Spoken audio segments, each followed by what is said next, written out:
नमस्कार दोस्तों, welcome back to your own channel Adhishthan commerce classes. आज के वीडियो का हमारा सब्जेक्ट है secretarial practice, third chapter issue of shares.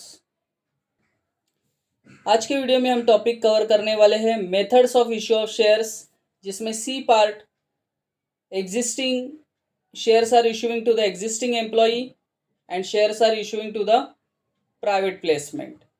तो चलिए फटाफट आगे बढ़ते हैं।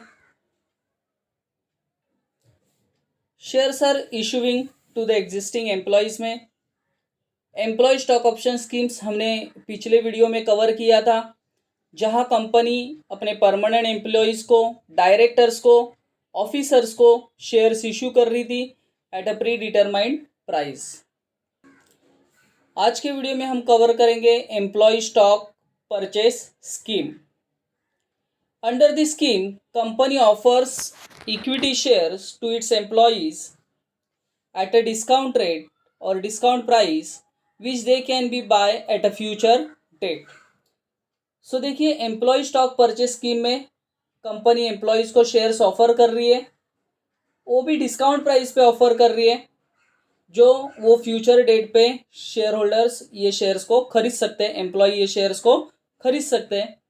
The company deduct a certain amount from the salary of the employee towards the payment. So जो भी शेयर्स एम्प्लॉयज़ खरीदेंगे उसके लिए जो भी पैसा लगेगा ये एम्प्लॉय के सैलरी से कट किया जाएगा। मतलब इसके लिए अलग से उन्हें पे करने का ज़रूरत नहीं है, जो भी शेयर्स का पैसा होगा वो कंपनी उनके सैलरी से काट लेगी। That is the employee stock purchase scheme.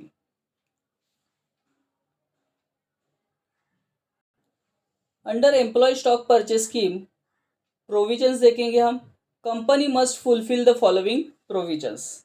First provision, different number of shares can be offered to the different categories of employees.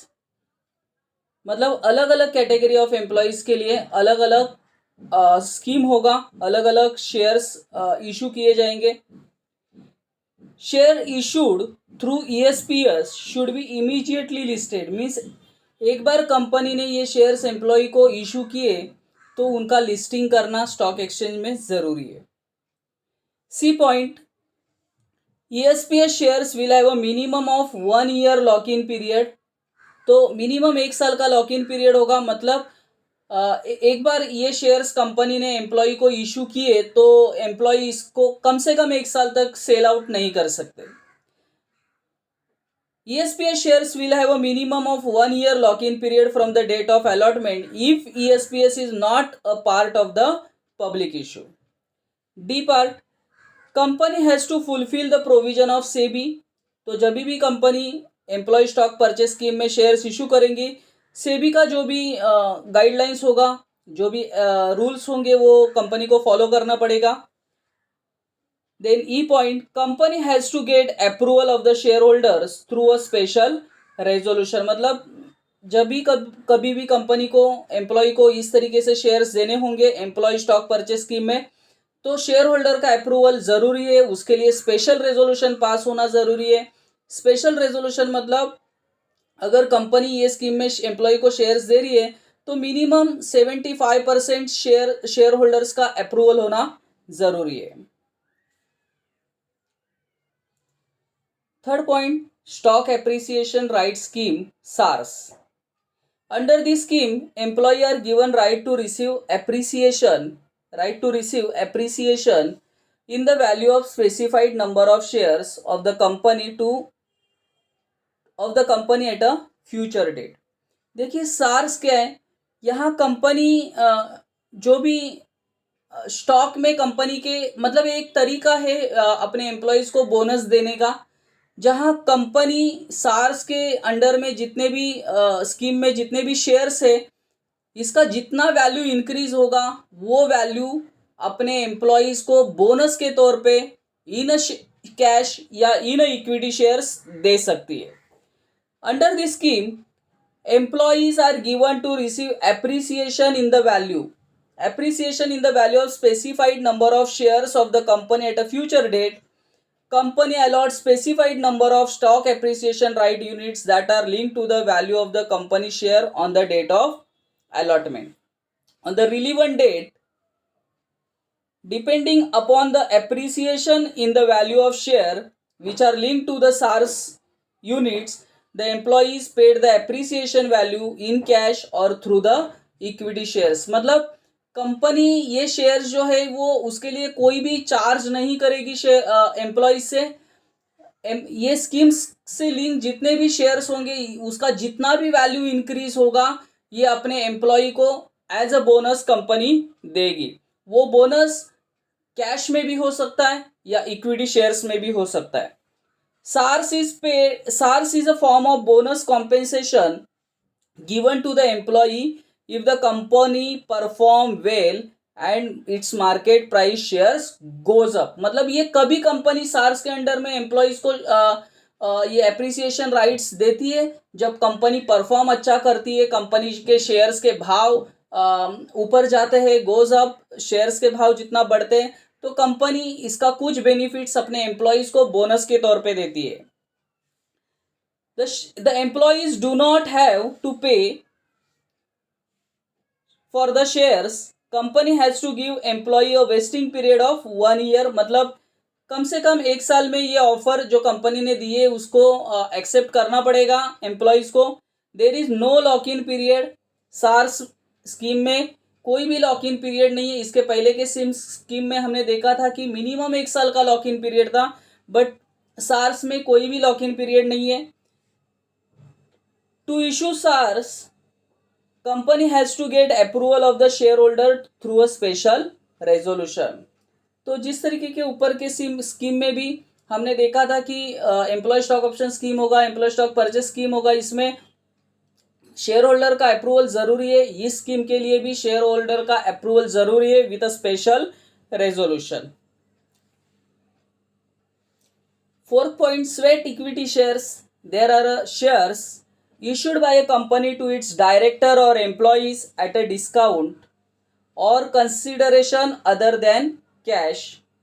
It is issued in recognition of their valuable contribution to the employee which has resulted increase in profit.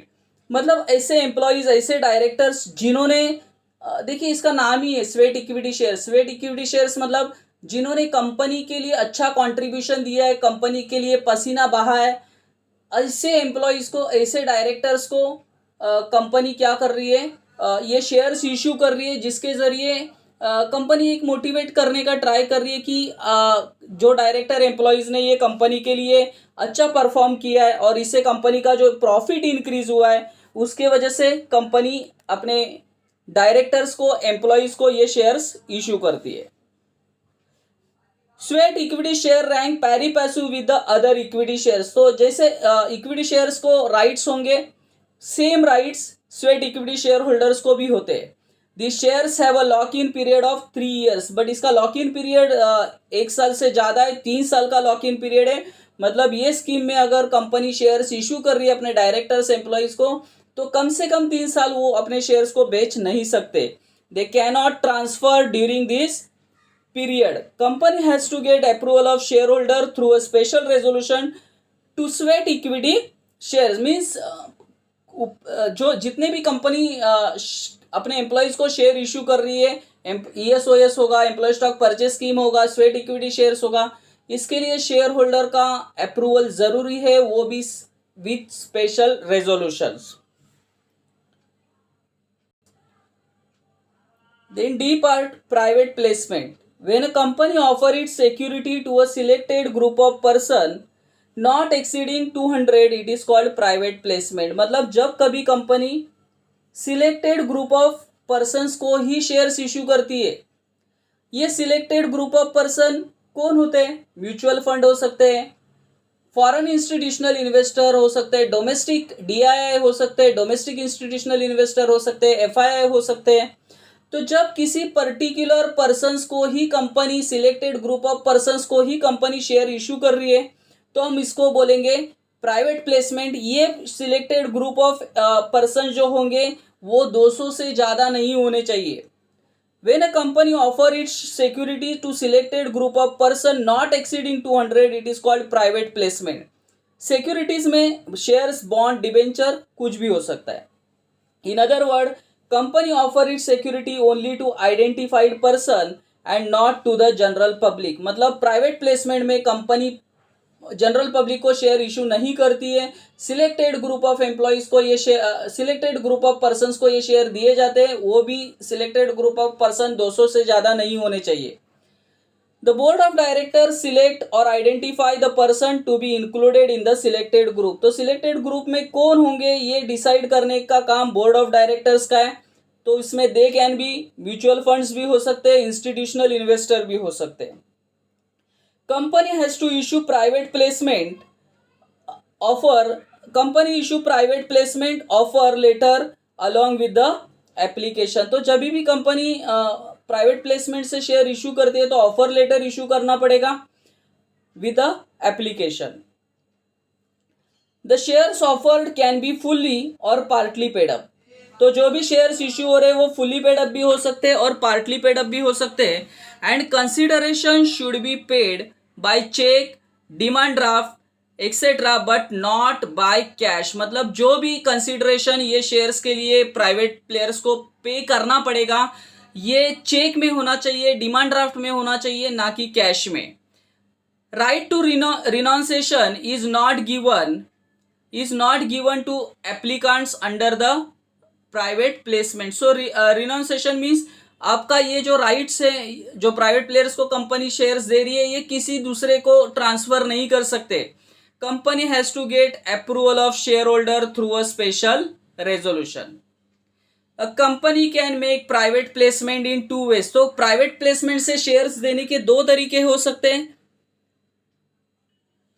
First है right issue and second है preferential allotment. देखिए right issue इसके पहले भी हमने देखा है,